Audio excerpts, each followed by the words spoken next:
निम्तिमा आज तिलौ डिभिजनको बगान 34 नम्बर सेक्सनमा आइपुगेका छौँ र तपाईहरुले विशाल लामाको 2-4 वटा विचार राम्रोसँगले सुनिदिनु भन्ने म अनुरोध गर्न चाहन्छु।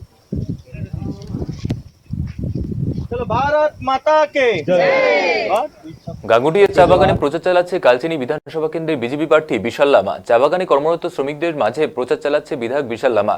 প্রার্থী বিশাল লামাকে কাছে পেয়ে উচ্ছ্বাসিত চা শ্রমিকরা। বিজেপি প্রার্থী বিশাল লামা বলেন, চা বাগানে একাধিক সমস্যা রয়েছে। বিধানসভায় একাধিকবার চা বাগানের সমস্যার কথা জানালেও রাজ্য সরকার চা বাগানের সমস্যা সমাধানে কোনো কাজ করছে না বলে অভিযোগ করেন তিনি।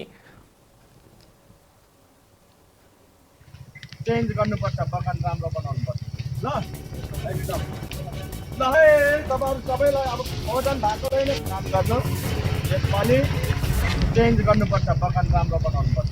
ल एकदम ल है तपाईहरु सबैलाई अब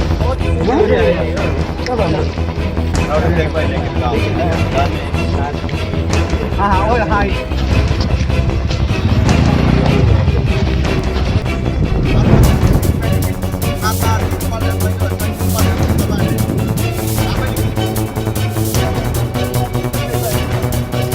बगानमा सेलिब्रेटीलाई भेट गर्नका निम्ति म आज तिलौ डिभिजनको बगान গাঙ্গুটিয়া চা বাগানে প্রচার চালাচ্ছে কালচিনি বিধানসভা কেন্দ্রের বিজেপি প্রার্থী বিশাল লামা। চা বাগানে কর্মরত শ্রমিকদের মাঝে গিয়ে প্রচার চালাচ্ছে বিধায়ক বিশাল লামা। প্রার্থী বিশাল লামাকে কাছে পেয়ে উচ্ছ্বাসিত চা শ্রমিকরা। বিজেপি প্রার্থী বিশাল লামা বলেন, চা বাগানে একাধিক সমস্যা রয়েছে। বিধানসভায় একাধিকবার চা বাগানের সমস্যার কথা জানালেও রাজ্য সরকার চা বাগানের সমস্যা সমাধানে কোনো কাজ করছে না বলে অভিযোগ করেন তিনি। আমরা কিন্তু জানি যে বিধায়ক বিশাল লামা এর আগেও কিন্তু বাগানে প্রচার চালিয়েছিলেন।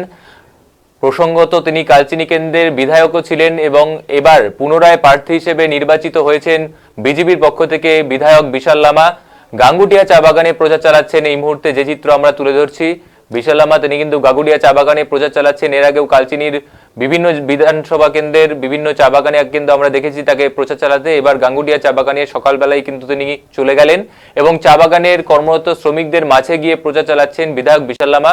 এবং বলা বাহুল্য যে কালচিনি বিধানসভা কিন্তু একটা মেজরিটি পোর্শন রয়েছে যেটা কিন্তু চা বাগান শ্রমিকদের ভোটের ওপর নির্ভর করছে। তাই সময় একেবারে ব্যয় না করে প্রথমে কিন্তু তিনি চলে গেলেন কালচিনি বিধানসভার অন্তর্গত গাঙ্গুটিয়া চা বাগানে। এর আগেও একাধিক চা বাগানে আমরা তাকে যেতে দেখেছি।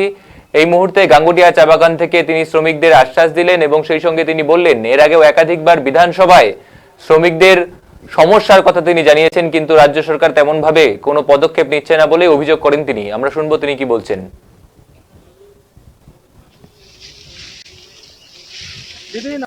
बगानमा सेलिब्रेटीलाई भेट गर्नका निम्ति म आज तिलौ डिभिजन আজকেও দেখলাম সকাল সকাল আপনি চা বাগানে প্রচারে বেরিয়ে পড়েছেন। কি চা বাগানকে মেন লক্ষ্য করেছেন কি? দেখেন আমাদের এলাকায় চা বাগান প্রদর্শিত মানে বিশেষ আদর্শিত এলাকা 22টা থেকে বেশি আমাদের মেন ডিভিশন আর আউট ডিভিশন করে আমাদের মানে এখানে চা বাগান আছে। আর চা বাগানের সমস্যা তো আপনারা জানেন। 5 বছরে অনেকবার আমি বিধানসভার অভ্যন্তরে চা বাগান নিয়ে কথা রেখেছি, কিন্তু আজকে অবধি এই সরকার চা বাগানের কোনো সমাধান নাই।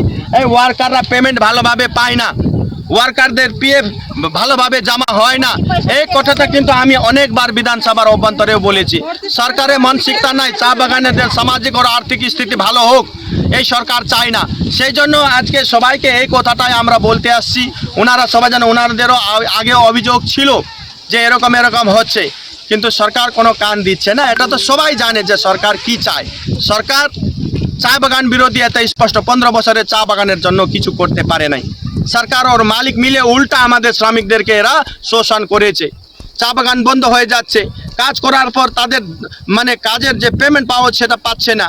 এই স্থিতি চা বাগানের। আজকেও সেই আজকে আমরা এসেছি গাঙ্গুটিয়া এই বাগান এলাকায় আমরা ঘুরতেছি।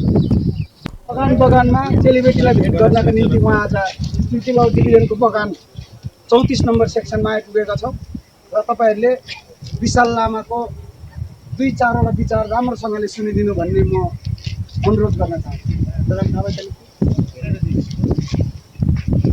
चलो भारत माता के